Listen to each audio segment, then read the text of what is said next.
Já ouvimos aqui uma palavra abençoada da parte de Deus, que aqueceu os nossos corações. O Senhor falou fortemente conosco sobre esta necessidade que nós temos de cuidar, de discipular, de encorajar, de amar, de parar, de prestar atenção, de estarmos atentos, sensíveis ao mover do Espírito. Isso é uma coisa muito necessária para todos nós, especialmente nesse tempo que nós vivemos, tempos tão agitados, tão pesados, tão exigentes, e que a gente vai perdendo esta sensibilidade aos poucos. Mas aqui nós somos o povo de Deus, e o povo de Deus é sensível, o povo de Deus é cuidadoso, o povo de Deus é amável, o povo de Deus ouve a voz do Senhor. Por isso, nós queremos novamente com os irmãos abrir a Bíblia, como já fizemos à tarde, quando falávamos sobre o pai do filho pródigo e traçamos alguns pensamentos sobre isso. Agora, nós queremos falar sobre discipulado em Paulo. Pode voltar uma transparência, irmão? Volta uma ali para nós. Mais uma, volta. Voltando. Aí, pode deixar aí a palestra toda, tá? Não vou usar outro slide a não ser esse. Quero que os irmãos abram dois textos bíblicos para nós. Um está em Atos, capítulo 20, versículos 7 a 12, e o outro já foi lido pelo pastor Joari, que está em 2 Timóteo 2 e 2, e os irmãos não precisam abrir, porque já foi lido e eu vou ler aqui de forma rápida. Apenas abram Atos, capítulo 20, versículos 7 ao 12.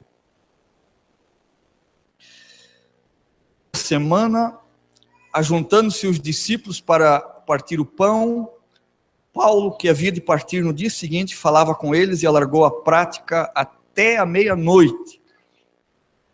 Havia muitas luzes no cenáculo, onde estavam juntos. Estando um certo jovem, chamado Eutico, assentado na janela, caiu do terceiro andar, tomando de sono profundo, que lhe sobreveio durante o extenso discurso de Paulo, e foi levantado morto. Paulo, porém, descendo, inclinou-se sobre ele e abraçou-o, disse: não vos perturbeis, que a sua alma nele está. E subindo e partindo o pão e comendo, ainda lhes falou largamente até a alvorada, e assim partiu. E levaram vivo um jovem e ficaram não pouco consolados. Amém. E agora, não precisa abrir, apenas ouça. 2 Timóteo 2 e 2. E o que de mim, entre muitas testemunhas ouviste, confia-o a homens fiéis, que sejam idôneos, para também ensinarem os outros. Amém. Podem tomar seus assentos.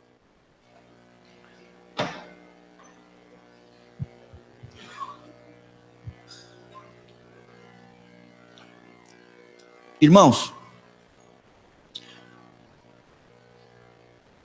o segundo texto que nós lemos, que já foi largamente comentado aqui hoje, e eu quero apenas olhar sobre um outro personagem ali que pouco aparece naquele texto. Paulo, ele está dizendo que ele ensinou a Timóteo, que Timóteo deveria ensinar homens de confiança, de que outros homens de confiança deveriam passar a palavra adiante. E quando Paulo tem isto em mente, de dizer que os irmãos precisavam ensinar, ele, na verdade, ele estava se referindo a discipulado.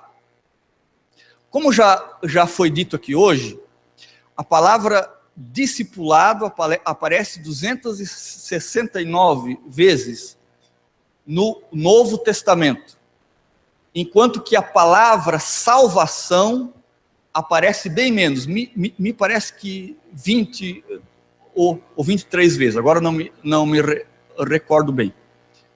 Então, a própria palavra salvação, ela ocorre bem menos que a palavra discipulado. Isso deveria nos ensinar, ou ao menos nos fazer prestar atenção em algumas coisas interessantes que a palavra de Deus tem sobre isso. E o Evangelho chegou até nós, eu e você, porque outros homens de confiança, como o apóstolo Paulo havia dito para Timóteo, também discipularam outras pessoas, e ao longo da história, o Evangelho veio vindo, algumas vezes era deturpado pela religiosidade da época, pelos maus hábitos, pela corrupção dos líderes da igreja ao longo da história da igreja, mas sempre de novo o Espírito Santo irrompia, mesmo no meio dessa estrutura, muitas das vezes ruim, que a igreja adotou durante a sua história de 2000 anos, e sempre de novo a igreja teve homens de confiança. Ou seja, a igreja sempre teve discípulos de Cristo. Mesmo no meio de crises terríveis que a igreja passou, durante a sua história de 2000 anos, ela nunca ficou sem discípulos de verdade. Sempre houveram homens de confiança que foram sensíveis à voz do Espírito Santo e se tornaram discípulos de verdade. Por isso, eu e você estamos aqui hoje. Porque durante a história da igreja de 2000 anos, discípulos de Jesus autênticos se levantaram e tiveram a responsabilidade de transmitir o Evangelho para nós até hoje. Aqui no Brasil, aconteceu com 2 discipuladores extraordinários, que os irmãos conhecem a história da igreja, Daniel Berg e Gunnar Wingren. Eles fizeram um trabalho de discipulado extremamente profundo. Eles tinham seus cultos, como nós também os temos, os estudos bíblicos, mas especialmente eles tinham a capacidade de olhar no olho dos crentes novos, daqueles que precisavam ser ensinados na palavra de Deus e dizer, olha, aqui a Bíblia ensina isso, você está fazendo de um jeito, mas a Bíblia ensina de outro, aqui está bom, aqui você precisa alterar aqui e ali. Ou seja, sempre tivemos discipuladores. Alguém se preocupou com a nossa vida espiritual e nos ensinou o Evangelho. Às vezes uma professora de escola bíblica dominical, como foi o meu caso, o nome dela era Eufrida, e ela foi a minha discipuladora. Foi ela que me ensinou, num grupo muito pequeno de crianças, eu devia ter uns 5, 6 anos, quem sabe tinha 7 crianças naquela sala, 7 ou 8 crianças, número bem pequenininho. Ela nem usava lição bíblica de escola dominical como nós as temos hoje. Eu não sei se já havia aquela época. Bom, não sou tão velho assim, né? Um lapso. Ela nem usava revistinha. Ela tinha o seu método próprio. E ela me discipulou para o Evangelho. Depois, na minha juventude, eu tive um líder de jovens que muitas vezes sentou comigo, diante daquelas bateladas que a gente faz quando a gente é jovem, aqueles rompantes que a gente tem, né? E eu tive alguns deles. Ele sentava comigo com muito amor, com muito cuidado, com muito carinho. Ele dizia, cuidado, aqui está bom, Deus te deu esses talentos, Deus te deu esses dons, olha que dons Que talentos bonitos que Deus te deu. Nem eu, às vezes, via. E ele via. Olha que coisa interessante Deus te deu aqui. Ó. Vamos aperfeiçoar isso. Ou seja, alguém me discipulou. Alguém te discipulou. Às vezes pode ser até um pai ou uma mãe. O meu pai era obreiro, e muitas coisas que eu aprendi, ele também me ensinou, e a minha mãe e meu pai me discipularam muito, me ensinaram bastante coisas. Enfim, alguém gastou tempo conosco. E aí o mandamento de Paulo a Timóteo, Paulo, tu vais...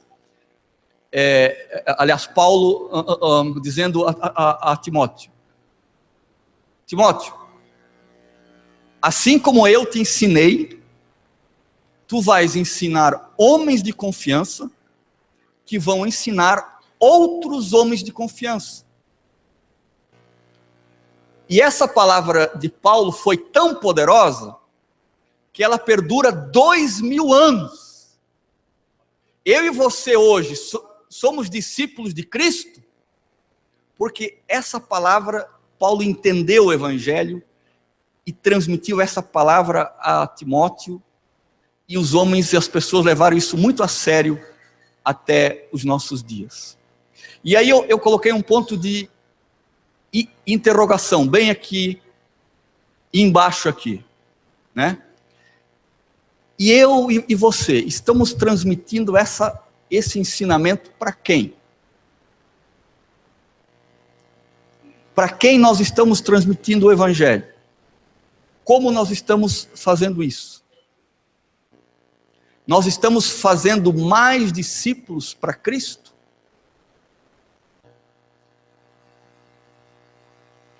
A resposta óbvia é que nós estamos fazendo sim.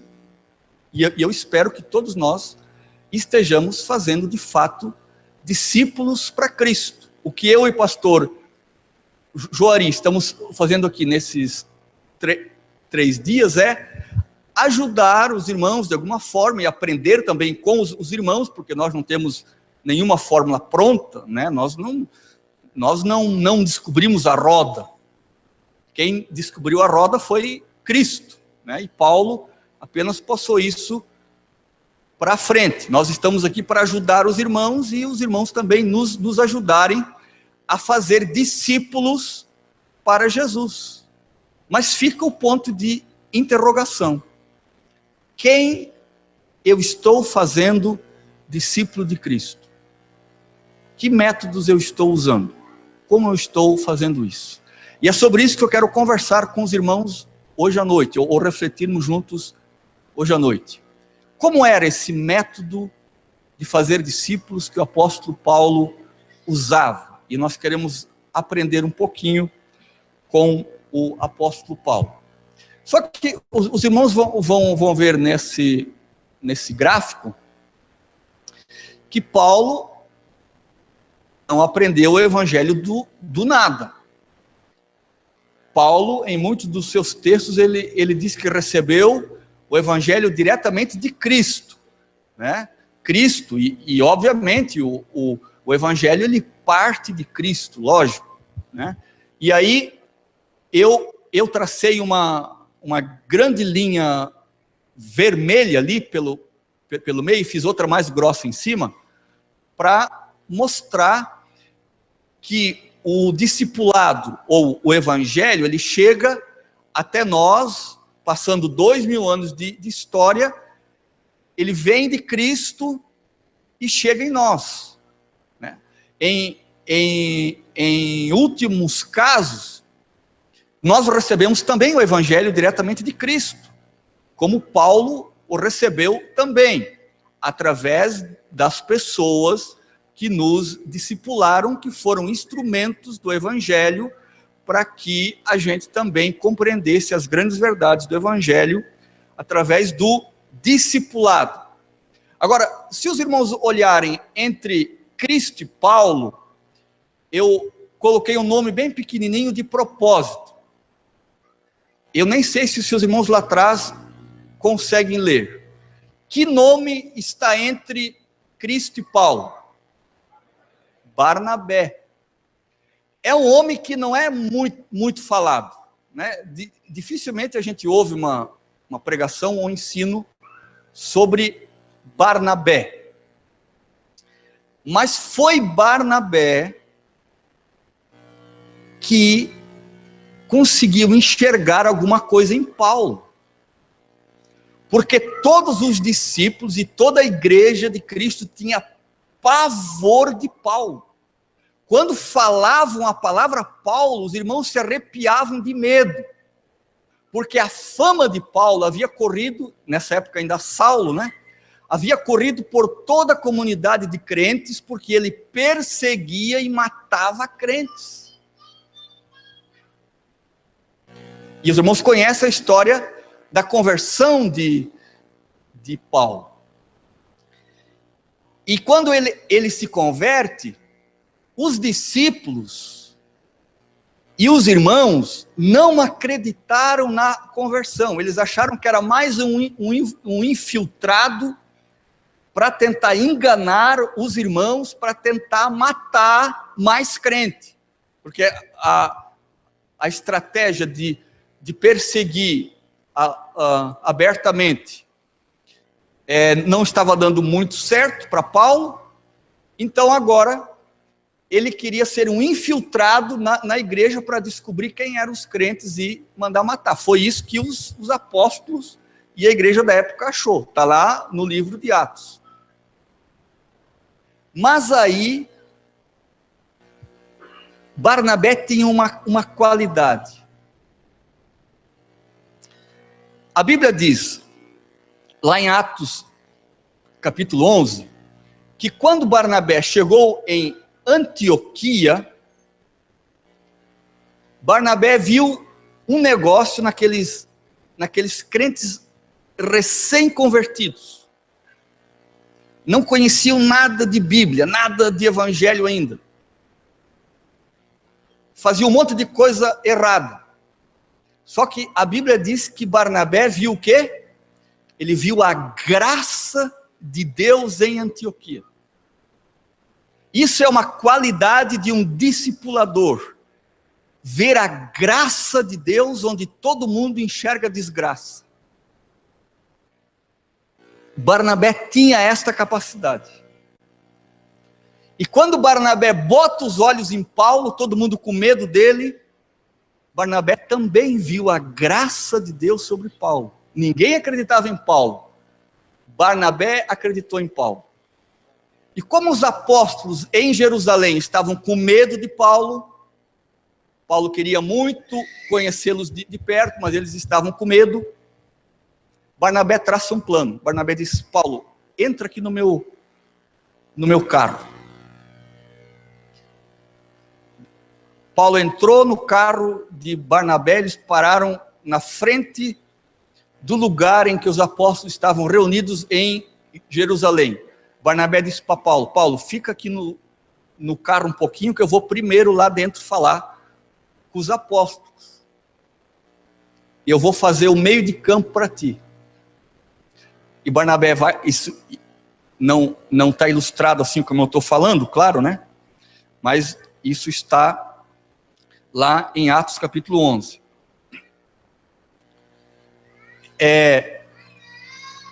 Aliás, 9, Atos capítulo 9. E Barnabé vai e conversa com os apóstolos, explica a situação transformada agora da vida de Paulo. Então, vejam que Barnabé aposta tanto na vida de Paulo, que ele corre até mesmo riscos por Paulo, porque Barnabé poderia ter sido rejeitado pelos apóstolos, e dizer: tu estás doido, Barnabé, como tu vai trazer um cara aqui que nem Paulo? Cai fora com esse cara. E aí eles disseram para Barnabé: então traga o apóstolo Paulo aqui. Já trago, ele está lá no carro. Barnabé foi lá, trouxe Paulo e apresentou aos apóstolos, e Paulo começou a pregar o evangelho. Os apóstolos ficaram meio desconfiados ainda, mas acreditaram em Barnabé, porque Barnabé viu a graça de Deus sobre a vida de Paulo.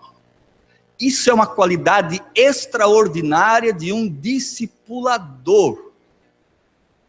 Qualidade extraordinária. E como os judeus ficaram muito revoltados com Paulo, porque ele se converteu, eles começaram a perseguir ele, e ele foi aconselhado a voltar para Tarso. E acredita-se que Paulo ficou entre o deserto da Arábia por 10 anos, até que depois Barnabé de novo vai buscar ele.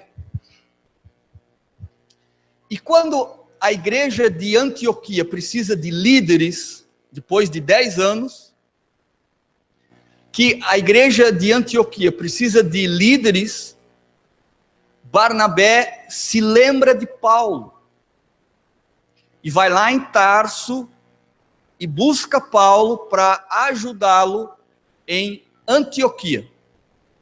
E aí, se os irmãos lerem o livro de Atos dos Apóstolos, capítulo 13 e 14, os irmãos vão ver que várias vezes cita-se o nome de Barnabé e Paulo. E uma coisa que os escritores do Novo Testamento faziam com muito cuidado, era sempre colocar o nome das pessoas principais na frente. Então, geralmente nesses 2 capítulos, o nome de Barnabé vem antes do apóstolo Paulo. Por quê? Porque Barnabé era o discipulador de Paulo. Barnabé estava ensinando Paulo. E a partir do capítulo 15, sempre que se usa o nome Barnabé e Paulo junto, agora Lucas, o autor de Atos dos Apóstolos, ele inverte. Ele coloca na frente o nome de Paulo. Por quê? Porque o discípulo Paulo, ele começou a ficar mais importante que o seu discipulador Barnabé. A palavra de Paulo era mais convincente do que a de Barnabé. Eram crentes fervorosos. Os milagres na vida de Paulo começaram a ser mais que os de Barnabé. Só que Barnabé, em momento algum, teve qualquer problema com isso. Por quê? Porque ele discipulou o apóstolo Paulo exatamente para isso, porque lá no começo ele viu a graça de Deus sobre o apóstolo Paulo.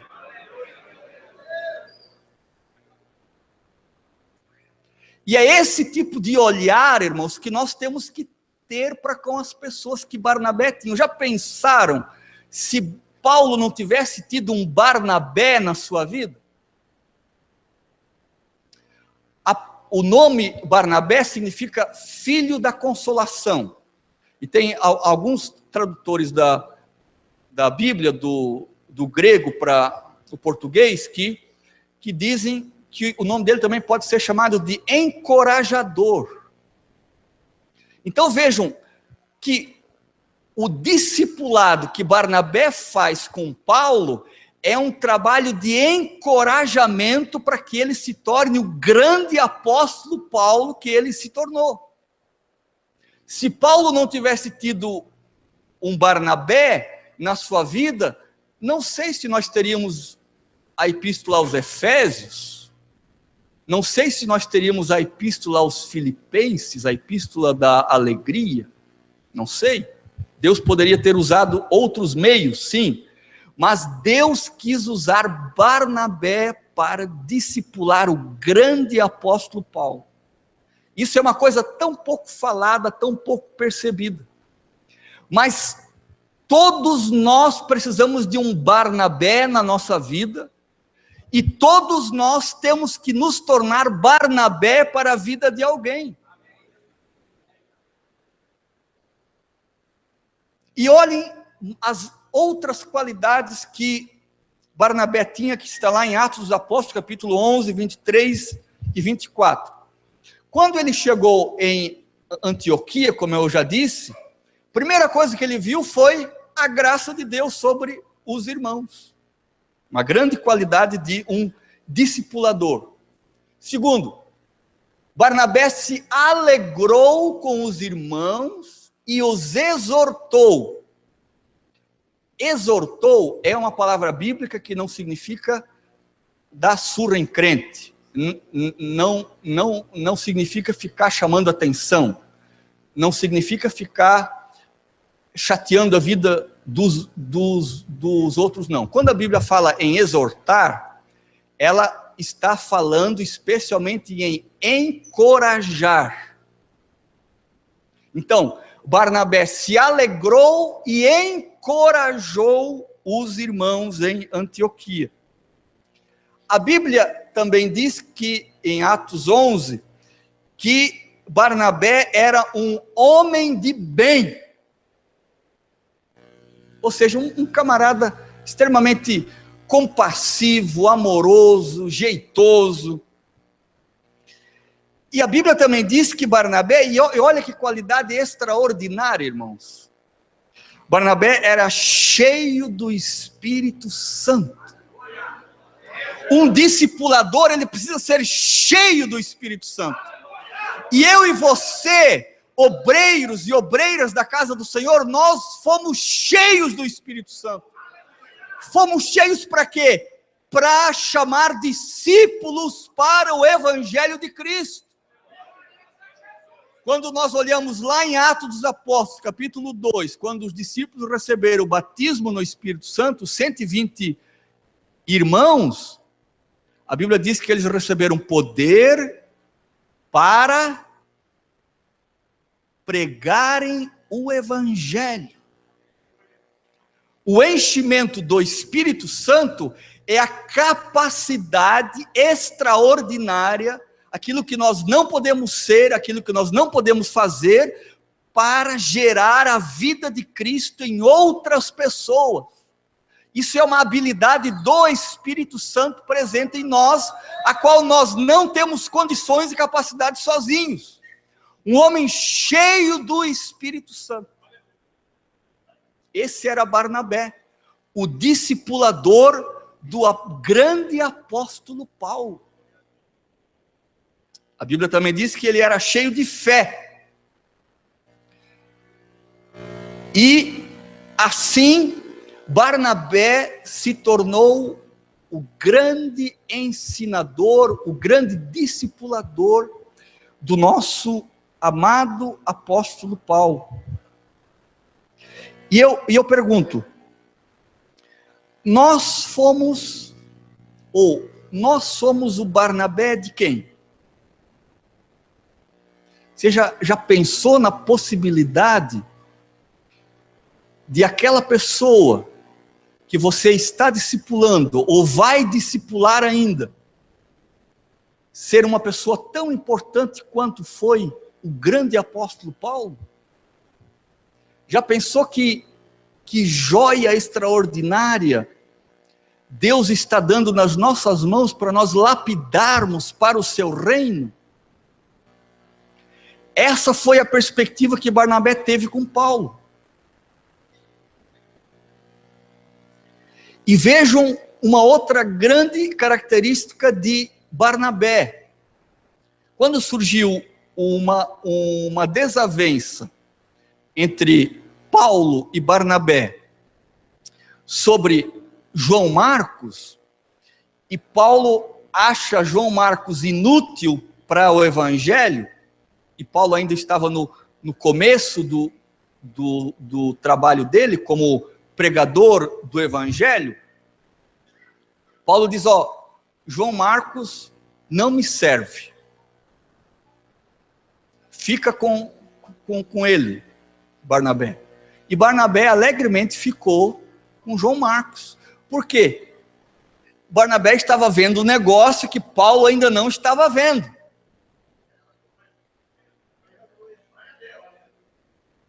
Sabe quem era esse João Marcos, irmãos? Depois, mais tarde, quando Paulo está no fim do ministério dele, que ele ele está preso pela última vez, ele foi preso provavelmente 5 vezes, que ele está preso pela última vez, lá em Roma, em 2 Timóteo, no capítulo 4, Paulo diz assim para Timóteo. Paulo não queria nem saber de João Marcos, Barnabé sim, porque Barnabé viu um negócio em João Marcos, que Paulo não viu. Só que no final, Paulo já está mais maduro, já se tornou um discípulo mais autêntico de Jesus. Paulo escreve assim para Timóteo: traze-me João Marcos, porque ele me é muito útil no ministério. Sabe por que Paulo escreveu isso? Porque Paulo tinha um Barnabé na vida dele. E porque esse mesmo Barnabé viu em João Marcos uma coisa extraordinária, que Paulo só viu no final, que sabe o quê? Foi esse João Marcos que escreveu o Evangelho de Marcos. Por quê?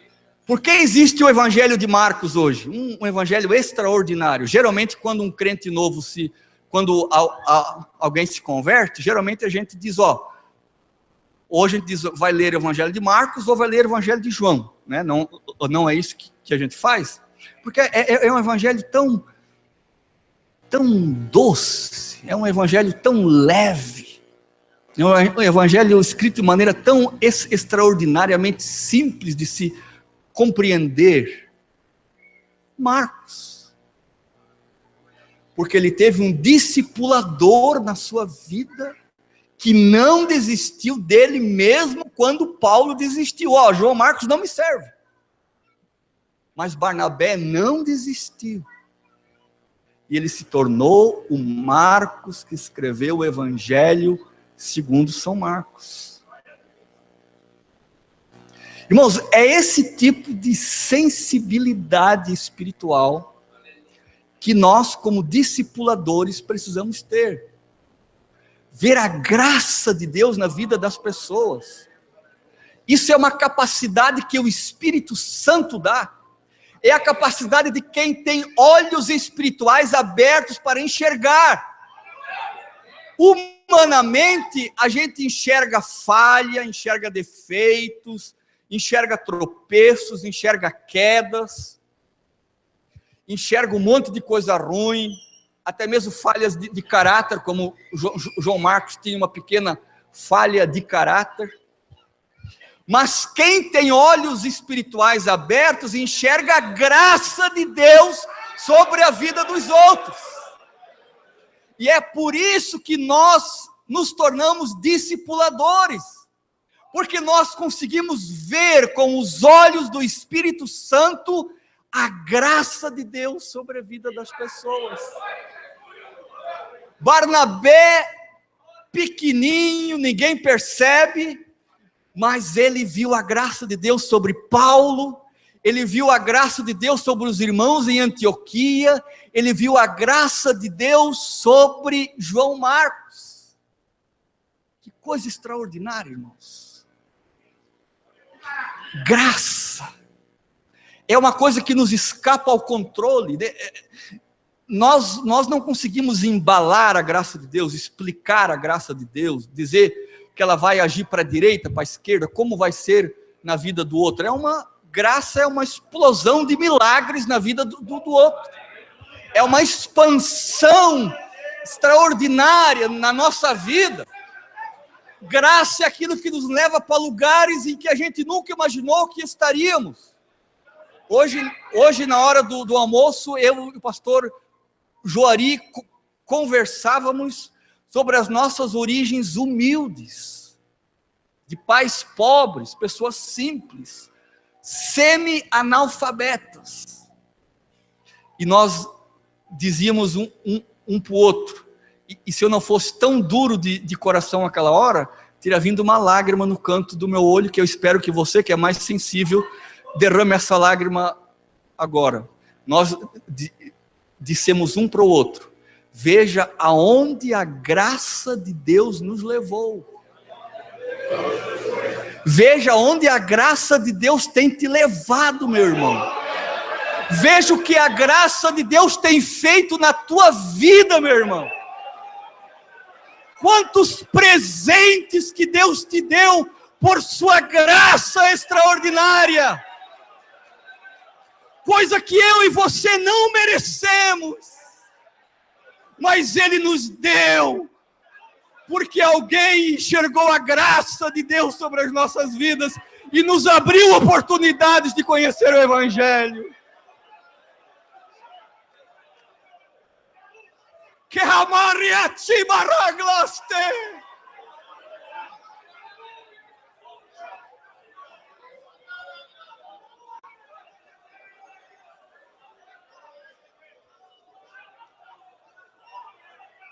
Aleluia!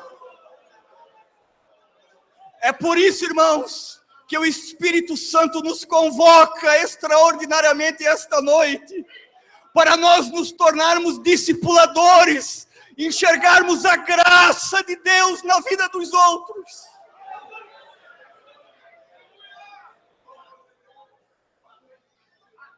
Se o pastor Sérgio, aquela história que o pastor Joari contou antes, se o pastor Sérgio não tivesse enxergado a graça de Deus na vida daquele bêbado, fedido, maltrapilho, que enrolava a língua, que não sabia nem direito o que estava dizendo, se o pastor Sérgio não tivesse enxergado a graça de Deus sobre a vida daquele homem, aquele homem teria ido para o inferno, estaria perdido para todo sempre. Deus nos chamou para nós povoarmos o céu, meus irmãos. E o que nós temos, o que Ele nos deu, é a sua graça sobre a nossa vida, que nós vamos repartir com as outras pessoas que não conhecem esta graça. Ele nos chama para nós repartirmos essa graça com todo mundo. Ele nos chama para nós alcançarmos São Bernardo do Campo, nos chama para alcançarmos a Bahia, o Piauí, o oeste de São Paulo e todos os outros lugares aqui representados pelo Ministério de São Bernardo do Campo. Ele nos chama para nós repartirmos esta graça extraordinária e maravilhosa, porque essa graça nos foi dada gratuitamente no amado, e porque ela nos foi dada gratuitamente, eu e você somos compungidos pelo Espírito do Senhor para espalhar essa graça por aí. Não interessa para quem é, não interessa se é um miserável, se é um pobre, um pecador, uma pessoa que nem merece. Não interessa. Uma pessoa que todo mundo diz, isso aí não vai dar nada. Nem perde tempo com isso. Eu ouvi uma história um pouco triste. De uma igreja no Brasil, uma grande igreja, cujo líder chegou à seguinte conclusão. Não é nem em São Paulo e nem em Santa Catarina, graças a Deus. Ele chegou à seguinte conclusão: nós vamos fechar todos os nossos programas de evangelismo que nós temos na igreja, porque elas custam muito caro para pouco retorno que traz. Fiquei espantado. Esse homem não conhece a graça de Deus. Mas eu e você conhecemos a graça de Deus.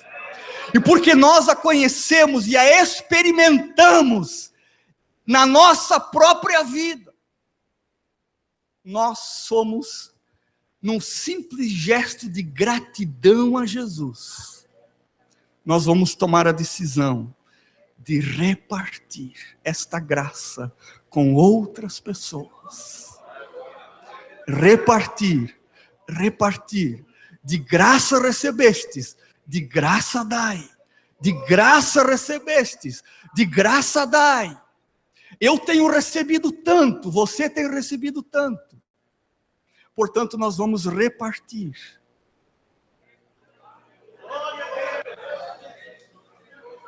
Num gesto de gratidão, aquele que morreu por nós na cruz do Calvário, aquele que foi o maior discipulador que a história já conheceu, que foi Jesus Cristo, e que nos ensina como nós nos tornamos discípulos e como nós podemos fazer discípulos para Jesus.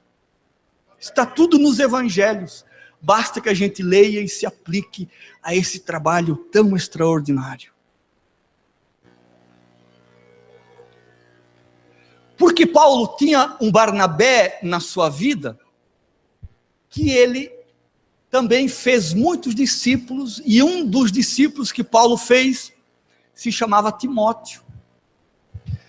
E o discípulo Timóteo se tornou tão importante para Paulo, que ele escreveu 2 epístolas, apenas para ajudar o Timóteo se tornar um discípulo ainda melhor. E nessa carta que Paulo escreve a Timóteo, nessas 2 cartas que Paulo escreve a Timóteo, nós vimos algumas características muito importantes que estão presentes em Paulo e que fazem dele também um grande discipulador. Quais são elas? Primeiro, Paulo tinha um relacionamento carinhoso e familiar para com Timóteo. Algumas vezes Paulo diz para Timóteo: meu filho amado. Ou seja, essa expressão só é usada quem tem uma intimidade e um carinho muito grande pelo outro. Portanto, fazer discípulos tem a ver com eu demonstrar amor e carinho para com aquele que eu quero alcançar. Intercessão. Paulo disse, sem cessar.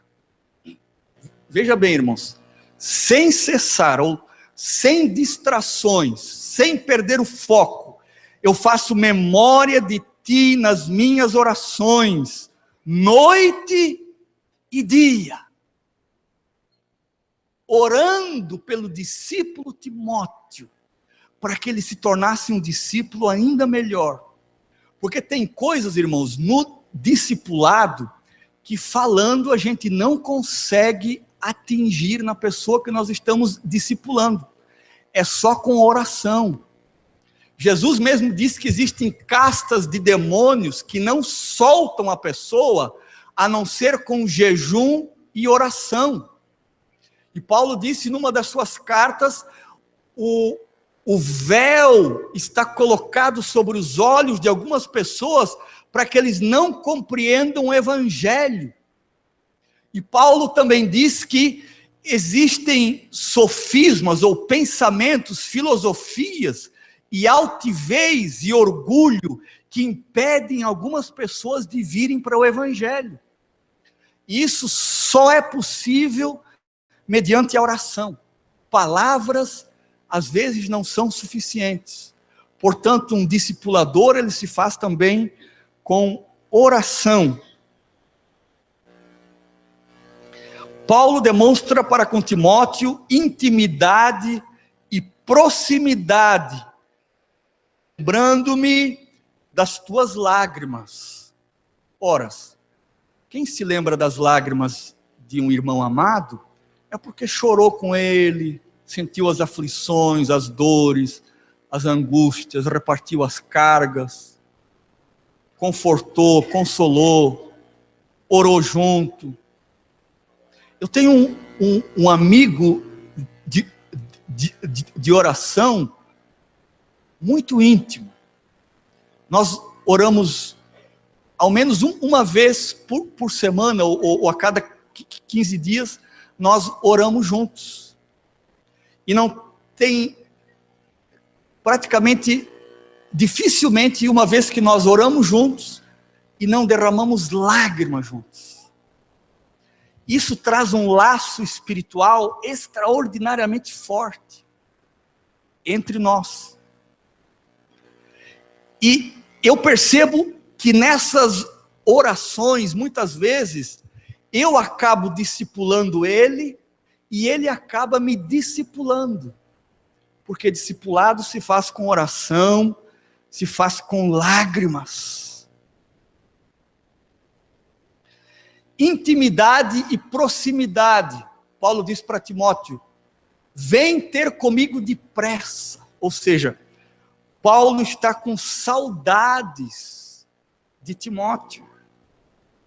E ele sente alegria pela possibilidade de ver Timóteo, desejando muito ver-te, para me encher de gozo.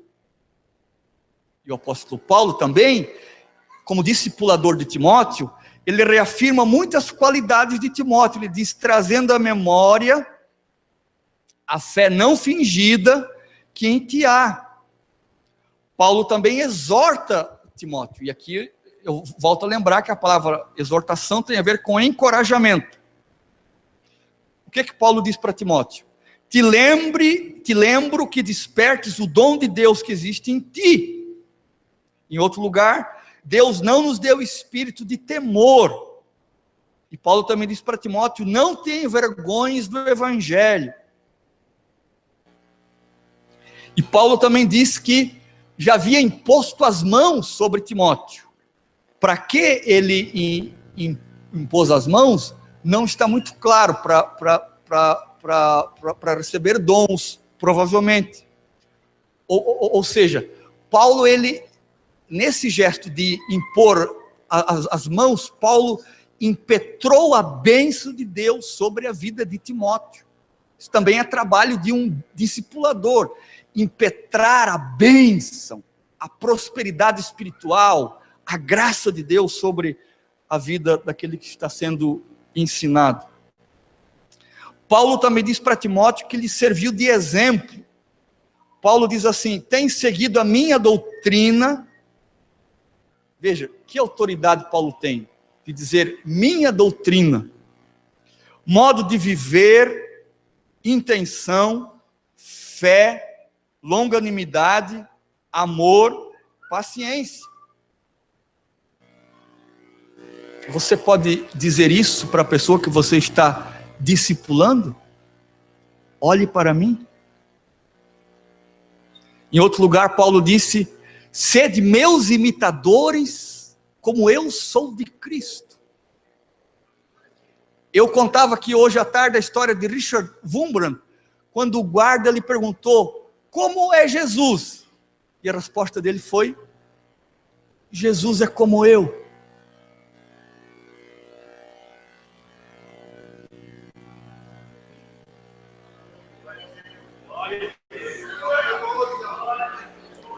Jesus é como eu. As pessoas vão ver Jesus em nós. As pessoas vão olhar para nós. E elas vão ver que não é o Clayton que está aqui. É Jesus que está aqui. As pessoas vão olhar para ti. E vão ver não a Maria, não o José, não o João. Mas eles vão ver, olhar para você e dizer, olha só, Jesus é assim. Que coisa extraordinária. Sabe por quê? O pastor já disse isso aqui hoje. Nisto conhecerão que sois meus discípulos, se vos amardes uns aos outros. Característica principal de um discípulo é amar. E é nisso que as pessoas vão ver Jesus em nós. Notem que Barnabé para Paulo e Paulo para Timóteo, os irmãos não vão ver críticas, julgamentos, olhar atravessado. Em nenhum lugar os irmãos vão ver esse tipo de coisa. Ah, aquele irmão está assim, está assado, aquele irmão isso, aquele irmão aquilo. Não. Isso não existe.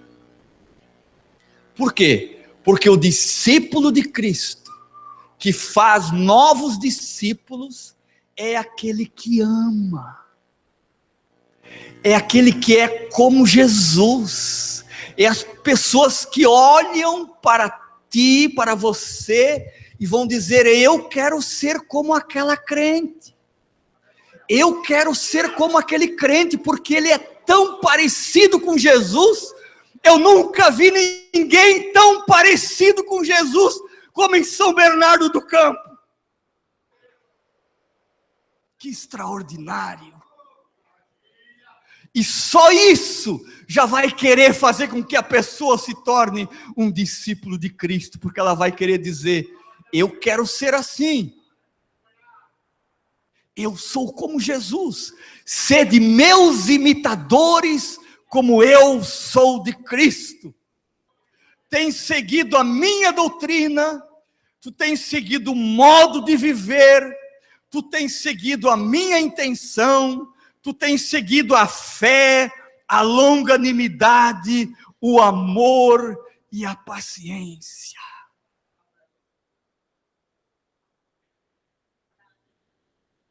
Porque ser como Jesus é permitir que o discipulado flua do coração. E discipulado que flui do coração é aquele que diz assim para Timóteo: Timóteo, meu filho amado. Timóteo, meu filho amado. Porque nisto conhecerão que sois meus discípulos, se vos amardes uns aos outros. Amém, queridos? Podemos orar? Coloque-se de pé com permissão do pastor.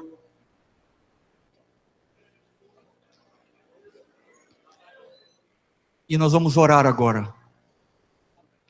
E aquela pessoa que o pastor Joari lhe desafiou antes a colocá-la diante de Deus em oração, porque ela precisa ser discipulada. Essa mesma pessoa, você vai colocar de novo agora diante de Deus e vai dizer: Senhor, eu quero amar esta pessoa como tu amas. Dizer: Senhor, eu quero que a tua graça se estenda sobre esta pessoa, assim como a tua graça se estendeu sobre a minha vida. Você tem coragem de fazer isto? Amém? Eu sei que tem, porque é o Espírito Santo que nos encoraja para nós fazermos isto. Podemos orar? Vamos orar então. Senhor, obrigado pela tua palavra. Obrigado pelos exemplos de homens da Bíblia, como Barnabé, que viu a tua graça sobre o apóstolo Paulo, viu a tua graça sobre a igreja de Antioquia, viu a tua graça sobre João Marcos. Obrigado como homens, como o apóstolo Paulo, que ensinou a Timóteo e a tantas outras pessoas o evangelho, a tal ponto que o evangelho chegou até nós aqui hoje. Obrigado, Senhor, pela tua palavra e pela tua graça. E agora nós apresentamos diante de ti a tua igreja em São Bernardo. Apresenta diante de ti estas pessoas que precisam ser discipuladas, que precisam ser ganhas para ti, que precisam ser amadas, que precisam ser alcançadas, que precisam ser evangelizadas. Ajude-nos a amar estas pessoas, Senhor, como tu amaste. Ajude-nos a amar como o apóstolo Paulo amou a Timóteo, para que estas pessoas conheçam o teu evangelho, para que estas pessoas saibam que nós somos teus filhos e que nós fomos alcançados pelo teu amor e agora estamos repartindo este teu amor para outras pessoas, estamos repartindo esta mesma graça para outras pessoas. Capacita-nos a pregar o evangelho, capacita-nos a ser discipuladores, capacita-nos a ganhar almas, Senhor. Inflama o nosso coração com este desejo de ganhar almas para ti, Senhor. Nós nos rendemos a ti, nós contamos com a tua ajuda, nós contamos com a tua graça, nós contamos com a tua misericórdia, porque sozinhos nós não conseguimos. Por isso nós estamos diante de ti, Senhor, e sabemos que tu és poderoso para repartir infinitamente e abundantemente a tua graça sobre tudo e sobre todos. Em teu nome nós pedimos, Senhor. Amém e amém.